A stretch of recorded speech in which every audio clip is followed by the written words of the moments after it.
अगला काम जो हम करेंगे वो है कीवर्ड्स ढूंढना। उसके लिए हमारे पास कुछ टूल्स हैं जो डेटा कलेक्ट करने में हमारी मदद करते हैं। फेसबुक और इंस्टाग्राम जैसी साइट्स विजुअल एडवर्टाइजिंग पर फोकस्ड हैं। अमेजन पर भी आपके पास अपनी लिस्टिंग की अच्छी और अपीलिंग फोटोज होनी चाहिए, लेकिन एक लिस्टिंग को ढूंढने के लिए सबसे ज़रूरी है कीवर्ड। हमारे टूल के साथ आप अलग अलग तरीके से प्रोडक्ट रिसर्च कर सकते हैं। आप एक कीवर्ड डाल के सर्च करेंगे तो वो आपको हज़ारों रेलेवेंट कीवर्ड्स के सजेशंस दे देगा, या फिर आप अमेजन से स्पेसिफिक एसेंस या मल्टीपल एसेंस भी डाल सकते हैं और फिर ये आपको उससे रिलेटेड कीवर्ड्स दिखा देगा। तो चलिए हम वॉशेबल पी पैड्स को अपना कीवर्ड रखते हैं। आप स्क्रीन पर देख सकते हैं मैंने यहाँ मार्केट प्लेस को यूएस चूज कर दिया। सिर्फ बेसिक सर्च से ही मुझे 2000 कीवर्ड्स मिल गए और हम लेफ्ट साइड में सारे कीवर्ड्स देख सकते हैं। और कीवर्ड्स लिस्ट का मतलब होता है कि लिस्टिंग में ये कीवर्ड कितनी बार शो हुआ है। क्योंकि मैं डेमो अकाउंट यूज़ कर रहा हूँ, आप देख सकते हैं ये डेटा से भरा हुआ है। ये छोटी सी लाइन आपको ट्रेंड के बारे में बताती है कि पिछले 30 दिनों में सर्च वॉल्यूम इंक्रीज हुआ है या डिक्रीज। एग्जैक्ट सर्च की बात करें तो अगर कोई सर्च करते टाइम एग्जैक्टली यही फ्रेज यूज कर रहा है तो वो एग्जैक्ट सर्च होगी। वहीं अगर ब्रॉड सर्च की बात करें तो उसमें एग्जैक्ट फ्रेज ना लिख के उसे अलग ऑर्डर में लिख के भी रिजल्ट्स आ जाते हैं। तो ये अमेजन पर दो अलग तरह के कीवर्ड सर्चेज होती हैं और ये बहुत ज़रूरी होती है अगर आप पे पर क्लिक एडवर्टाइजिंग कैंपेन कर रहे हैं। तो ये आपको एक सजेस्टेड बिट देता है, चाहे आप ब्रॉड सर्च यूज़ करें या एग्जैक्ट सर्च।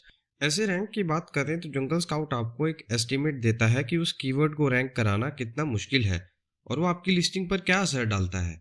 ये एक सिंपल सा रूल है कि कीवर्ड फ्रेज जितना ब्रॉड और वेग होगा उसे रैंक करवाना उतना ही मुश्किल होगा, जो कि आपके सर्च सेल्स रैंक पर भी फर्क डालता है।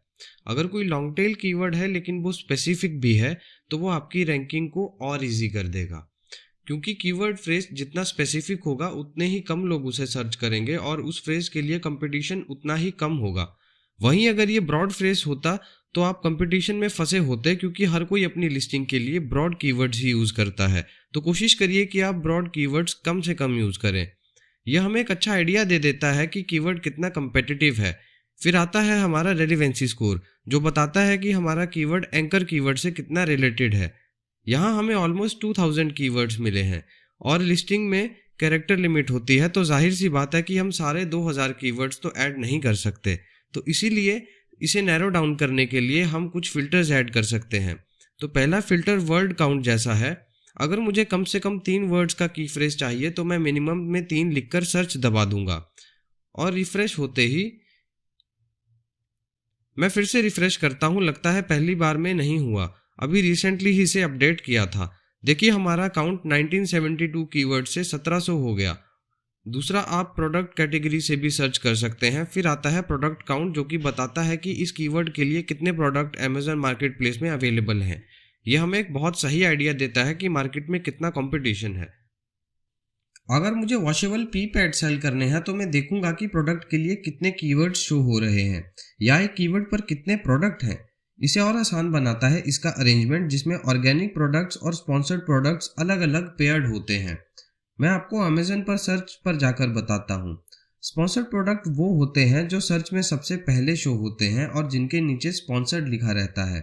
ये एडवर्टाइज प्रोडक्ट होते हैं जिसके लिए सेलर अमेजन को पे करता है ताकि वो रिजल्ट पेज पर सबसे पहले दिखें। पर जैसे यहाँ पर स्पॉन्सर्ड नहीं लिखा है तो ये एक ऑर्गेनिक रिजल्ट है। ठीक इसी तरह हमारे बाकी के रिजल्ट्स भी ऑर्गेनिक हैं। तो जब आप कीवर्ड रिसर्च करते हैं तो जाहिर सी बात है ये ज़रूर जानना चाहेंगे कि इस कीवर्ड के लिए कितने स्पॉन्सर्ड और कितने ऑर्गेनिक प्रोडक्ट्स compete कर रहे हैं। या फिर हम सर्च वॉल्यूम भी फिल्टर कर सकते हैं और इसमें आपको एग्जैक्ट सर्च और ब्रॉड सर्च का ऑप्शन भी मिल जाता है। और जो लोग एडवर्टाइजिंग करते हैं वो चाहेंगे कि एक स्पेसिफिकली बनी हुई कीवर्ड्स की लिस्ट हो जिसे वो कैंपेन में यूज़ कर सकें, और बजट की वजह से वो एक रेंज में ही डील करना चाहते हैं। तो ऐसे लोग एस्टिमेटेड पीपीसी बिड यूज़ कर सकते हैं। ये था हमारा कीवर्ड रिसर्च। पर मैंने आपको कहा था कि आप एसिन से भी सर्च कर सकते हैं।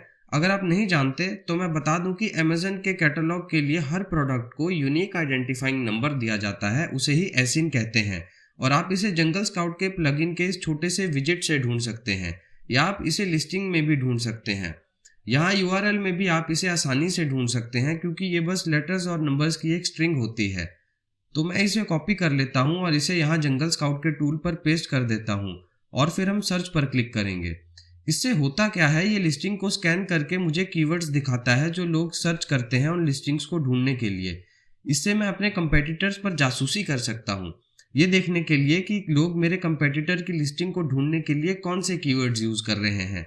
पर अगर वो हाई वॉल्यूम कीवर्ड्स हैं जैसे क्यूट मैग्नेट्स, तो मैं उस कीवर्ड को अपनी लिस्टिंग में ज़रूर ऐड करूंगा ताकि कुछ ट्रैफिक कैच कर सकें।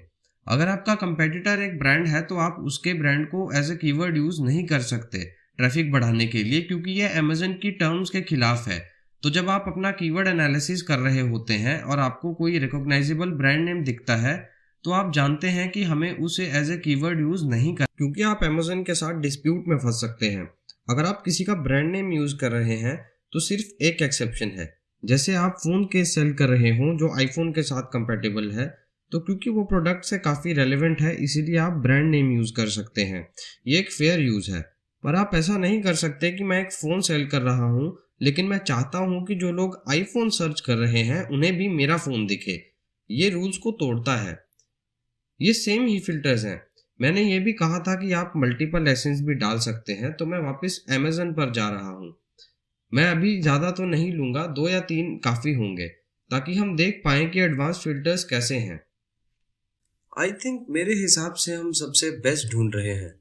हम आमतौर पर बेस्ट सेलिंग कंपेटिटर्स को चुनते हैं एक गिवन नीश में, ये देखने के लिए कि उनकी रैंकिंग क्या आ रही है, क्योंकि अगर कोई टॉप सेलर भी है जो कि अच्छी बात है, लेकिन हो सकता है वो कुछ भूल रहा हो।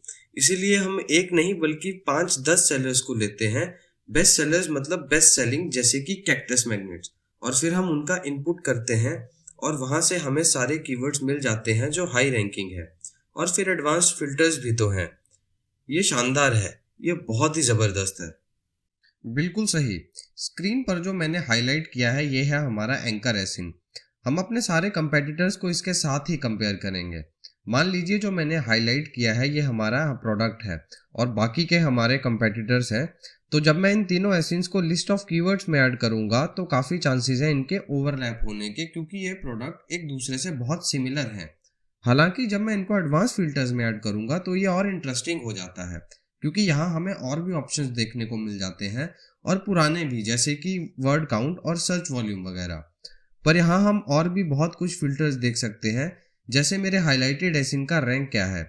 यहाँ एक रेंज ऑफ ऑप्शंस मिल जाती है चूज करने के लिए, और यहाँ से हम देख सकते हैं नंबर ऑफ सर्च कंपेटिटर्स एसिन हमारे एंकर एसिन के अलावा। यहाँ और भी बहुत कुछ है, जैसे कि एवरेज रैंक।